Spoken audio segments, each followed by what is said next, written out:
Bismillahirrahmanirrahim. Assalamualaikum warahmatullahi wabarakatuh. Alhamdulillahirrabbilalamin.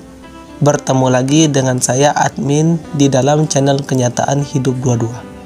Hari ini admin akan membahas seputar pertanyaan yang sudah masuk. Di pertanyaan ini admin dapatkan dari komentar teman-teman dari video saya yang berjudul 3 langkah untuk mencari hakikat kebenaran. Jadi di video ini banyak sekali yang bertanya, tapi admin hanya membahas 3 pertanyaan. Adapun pertanyaan-pertanyaan yang lain akan admin bahas di video selanjutnya. Admin ucapkan terima kasih untuk teman-teman yang sudah bertanya. Jadi pertanyaan-pertanyaan teman-temanku sekalian ini sangatlah bagus untuk kita bahas. Pertanyaan pertama saya dapatkan dari teman saya yang bernama Sumber Sablon. Ini nama yang sangat unik sekali, Sumber Sablon. Beliau bertanya gimana cara menumbuhkan rasa ingin membaca. Pertanyaan selanjutnya saya dapatkan dari saudara kita yang bernama Rifki El Maulana. Bagaimana cara meningkatkan spirit atau semangat dalam membaca, dan rekomendasi buku apa saja yang dimana buku tersebut bisa untuk menghilangkan stres kita. Baik, saya jawab. Jika kita ingin menumbuhkan rasa ingin membaca buku atau semangat dalam membaca buku, itu hal yang pertama kali kita lakukan adalah cari buku yang sesuai dengan diri kita. Jadi carilah buku yang kita sukai. Admin pribadi, ini admin suka dengan ilmu sejarah. Awalnya admin mendengarkan kajian tentang sejarah, lalu suka dengan sejarah dan cari buku sejarah. Dari situlah awal mula admin suka dalam membaca buku. Jadi kalau kita sudah senang dengan sesuatu, itu insya Allah akan mudah untuk kita lakukan. Itu yang pertama. Yang kedua, jika kita sudah mendapatkan buku yang relevan dengan diri kita atau sudah cocok dengan kesenangan kita atau kepribadian kita atau kesukaan kita, itu kan pada saat kita memulai membaca buku, itu ada kalanya kita itu malas atau ngantuk. Nah, kalau cara untuk menghilangkan malas dan mengantuk dalam membaca ini, admin punya metode yang admin sebut 25. Jadi metode 25 ini membagi waktu membaca menjadi 5. Yang pertama subuh, zuhur, asar, maghrib, dan isya. Jadi sehari itu bacalah pada waktu subuh 2 halaman, zuhur 2 halaman, asar 2 halaman, maghrib 2 halaman, dan isya 2 halaman. Jadi jikalau kita hitung, sehari kita sudah mendapatkan 10 halaman membaca. Jadi kalau kita langsung membacanya 10 halaman dalam 1 jam, itu terkadang akan datang rasa malas dan mengantuk. Jadi mata kita akan mudah untuk lelah untuk membaca. Jadi cara untuk memeranginya, kita menggunakan siasat. Membaca juga terkadang tidak sampai 10 menit kalau 2 halaman. Kalau ini kita terapkan, insya Allah sangat mudah sekali untuk kita membaca buku. Bayangkan kalau bukunya itu terkadang 300 halaman, kalau kita bagi seperti ini sehari 10 halaman, ini kita sebulan sudah menghabiskan 10 buku. Terkadang buku yang 300 halaman saja, terkadang kita menghabiskannya itu malas-malasan. Belum tentu 1 bulan itu habis dalam membaca buku. Jadi kalau kita menggunakan ini dua-dua, kalau sehari kita hitung menjadi 10 halaman, jadi kalau sebulan sudah dapat 300 halaman, jadi sudah 1 buku kita selesaikan. Jadi ini sangat menghemat waktu kita. Nah, teman-teman coba saja metode yang admin ini, metode 25. Dan gunakan metode 25 ini secara setiap hari, istiqomah.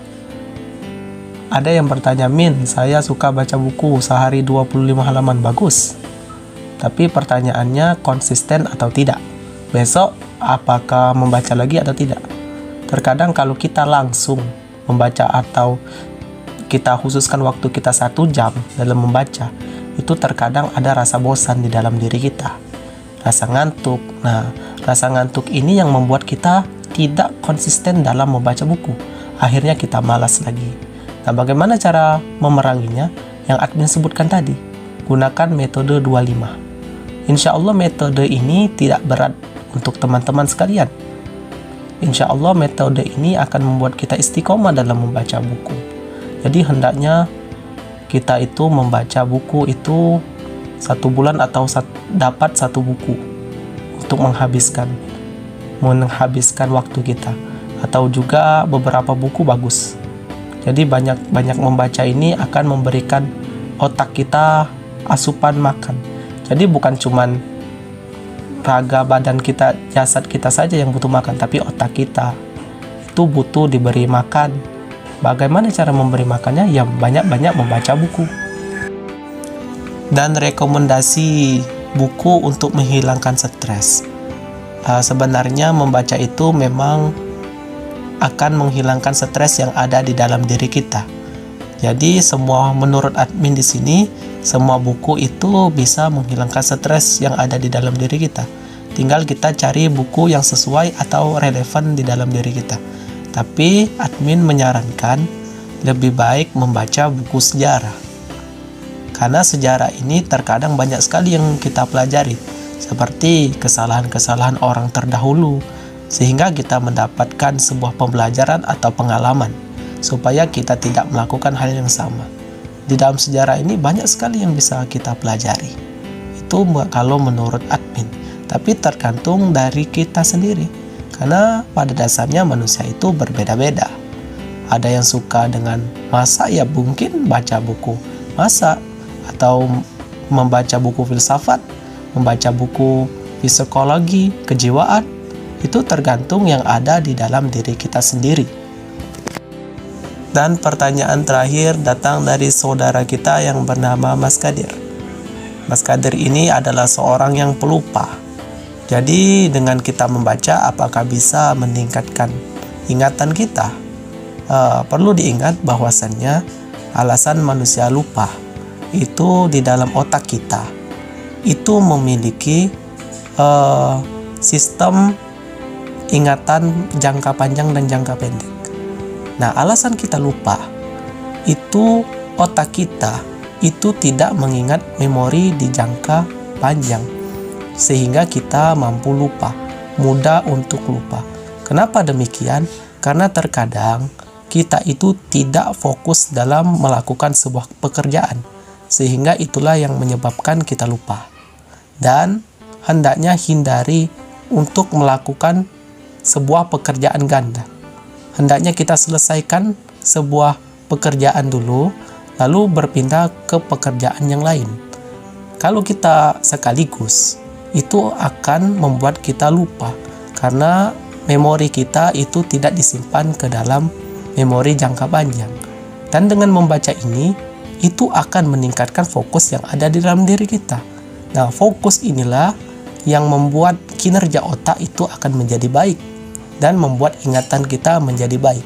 Jadi membaca ini akan insya Allah akan membuat kita tidak pikun jika kita melakukannya rutin setiap hari. Terima kasih untuk teman-teman yang sudah bertanya. Lebih dan kurang saya mohon maaf. Itulah tadi seputar 3 pertanyaan dari teman-teman. Jadi ada banyak sekali yang bertanya.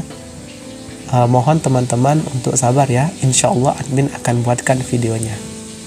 Jadi jikalau teman-temanku sekalian ada jawaban tersendiri, itu bisa ditulis di bawah kolom komentar, sekalian kita bisa berdiskusi. Jangan lupa like, komen, dan subscribe. Saya admin undur diri. Wassalamualaikum warahmatullahi wabarakatuh.